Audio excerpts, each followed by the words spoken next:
പൂർവികരുടെ ഇച്ഛ, ആശ, മഹത്തരമായ ഗുണങ്ങൾ, ക്രോധം, ഭയം, പ്രതികാര ചിന്തകൾ ഇവയെല്ലാമാണ് വരും തലമുറയുടെ ജീവിതത്തിന്റെ അടിത്തറപാകുന്നത്. മാതാപിതാക്കൾ സന്താനങ്ങൾക്ക് സമസ്ത വിശ്വത്തിൻ്റെയും സുഖങ്ങൾ നൽകുവാനാണ് ആഗ്രഹിക്കുന്നത്.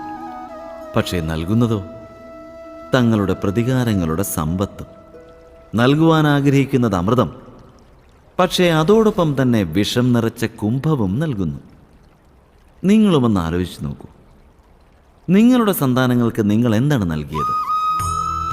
തീർച്ചയായും പ്രേമവും ജ്ഞാനവും സമ്പത്തുമൊക്കെ നൽകിയിട്ടുണ്ടാവാം. പക്ഷേ ഒപ്പം അവരുടെ മനസ്സിനെ മലിനമാക്കുന്ന പൂർവ്വ വൈരാഗ്യങ്ങളും നൽകിയിട്ടുണ്ടാവില്ലേ? ശരിയും തെറ്റുമൊക്കെ അടങ്ങുന്ന തങ്ങളുടെ പൂർവ്വകാലത്തെയും നൽകിയിട്ടുണ്ടാവില്ലേ? ഒരു വ്യക്തിക്ക് മറ്റൊരു വ്യക്തിയോടുള്ള, ഒരു സമൂഹത്തിന് മറ്റൊരു സമൂഹത്തോടുള്ള, രാഷ്ട്രങ്ങൾക്ക് മറ്റു രാഷ്ട്രങ്ങളോടുള്ള സംഘർഷങ്ങൾ, ഇവയെല്ലാം പൂർവികരാൽ നിർമ്മിതമായത് തന്നെയല്ലേ? ഹത്യ, മൃത്യു, രക്തച്ചൊരിച്ചിൽ ഇവയും പൂർവികരാൽ നിർമ്മിതമായത് തന്നെയല്ലേ?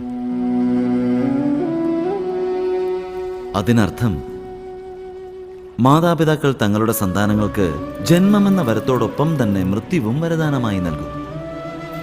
പ്രേമത്തിന്റെ പ്രകാശത്തോടൊപ്പം തന്നെ അന്ധകാരമെന്ന ഗ്രഹണവും നൽകുന്നുണ്ട്. അന്ധകാരമെന്നാൽ മനസ്സിൻ്റെതാവാം, ഹൃദയത്തിൻ്റെതാവാം, അല്ലെങ്കിൽ വാസ്തവികമാവാം. അതിനാൽ ഭയം മാത്രമേ പ്രാപ്തമാക്കുവാനാവൂ. കേവലം ഭയം മാത്രം.